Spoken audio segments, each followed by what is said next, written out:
மக்கள் போற்றும்படி வாழ்வான் அப்படின்னு சொல்லாம நூல்கள் போற்றும்படி அப்படின்னா, இப்போ இன்னைக்கு 2000 வருஷத்துக்கு முன்னாடி இருக்கக்கூடிய கரிகாலனை போற்றி எழுதக்கூடிய புத்தகங்கள் இருக்குன்னு வச்சுக்கோங்க. அப்ப நூல்கள் எல்லாம் போற்றும்படி வாழ்வான் அப்படிங்கிறது எதை மீன் பண்ணுது? வரலாற்றில் நிலைத்து நிற்கக்கூடிய ஒரு தன்மை. அடுத்தடுத்து வரக்கூடிய இலக்கியங்கள், கவிதைகள் எல்லாமே என்ன பண்ணுது அப்படின்னா, அந்த பழியில்லாத மன்னனை போற்றி போற்றி பாடிக்கிட்டே இருக்கு. நூல்கள் எல்லாம் போற்றும்படி வாழ்வான் அப்படின்னு சொல்றாங்க. அந்த இலக்கணத்தை கேட்டகரைஸ் பண்ணிக்கோங்க, அவ்வளவுதான். நுணங்கி, நூல் நோக்கி, பணிந்து, இந்த வார்த்தைகள் அது பண்ணிக்கணும். வணங்கி வலியொழுகி மாண்டார் சொல் கொண்டு. இங்க மாண்டார் சொல் அப்படின்னா மாண்புடைய சான்றோர் சொல். இதுதான் கேள்வி கேட்பாங்க. மாண்டார் சொல்னு பார்த்த உடனே மொத ஆப்ஷன்லயே இறந்து போனவர்கள் அந்த மாதிரி எதையாவது ஒரு இதை கொடுத்துருவாங்க. மாண்புடைய சான்றோர், அதைத்தான் மாண்டார் சொல்லுறாங்க. அதுபோல் நுணங்கு நூல் நோக்கி நுழையா இணங்கிய பால் நோக்கி வாழ்வான் பழியில்லா மன்னனாய் நூல் நோக்கி வாழ்வான் நுனித்து. மாண்டார் என்னன்னு கேட்டிருந்தேன், ஆல்ரெடி பதில் கொடுத்துட்டீங்க. மாண்புடைய சான்றோர். நோக்கி அப்படின்னா என்ன சொல்றோம்? ஆராய்ந்து. நுணங்கிய நூல் அப்படின்னா நுண்ணறிவு நூல்கள். வணங்கி அப்படின்னா பணிந்து. அவ்வளவுதான். சுலபமா படிச்சோம். இப்போ இந்த 3 மருந்து பொருட்களால் ஆன 14 கீழ்கணக்கு நூல்களை பார்த்தோம். என்னென்ன பார்த்தோம்?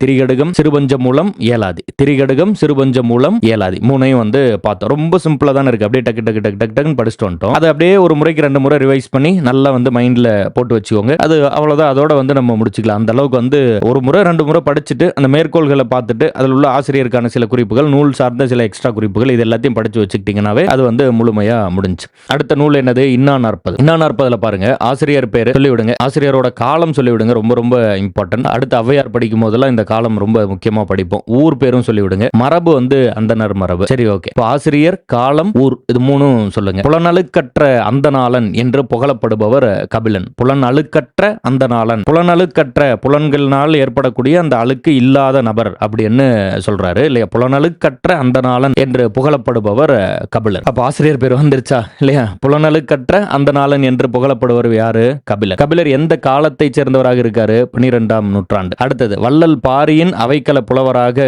விளங்கியவர். பாரி மீது அளவற்ற அன்பு கொண்டவர். பாரி மீது அளவற்ற அன்பு கொண்டவர். இந்த கான்செப்டை வச்சுதான் வேல்பாரின் ஒரு இலக்கியமே எழுதியிருப்பாங்க. கபிலர் அதாவது பாரியை தேடி போற மாதிரி பரம்பு மலைக்கு போவாரு. அப்போ என்ன நல்லா பாக்குறாரு, எப்படி வாழ்றாங்க, எந்த மாதிரி இருக்காங்க, இதை வச்சு நம்ம படிப்போம். அதை கன்ஃபியூஸ் பண்ணிக்காம இது பண்ணிக்கணும். வள்ளல் பாரியோட அவைக்கள புலவராக இருப்பாரு. குறிஞ்சி கபிலர் அப்படின்னு பாக்குறோம்ல, அதுதான் 4ஆம் நூற்றாண்டு தான். சரி, கவனம். சரி, அடுத்ததுல பாருங்க. இப்போ நம்ம ஔவையார் படிக்கும் போது அதியமானோட அந்த அதியமான் நெல்லிக்கனியை பறிக்கிறாரு. அவரு சாப்பிடாம அவையிட்ட கொடுத்துறாரு. அப்படி ஒரு கதை படிக்கிறோம். அந்த ஔவையார் சங்க கால ஔவையார். அது போல 12ஆம் நூற்றாண்டுகள்ல வாழ்ந்தாங்க அப்படின்னு படிப்போம்.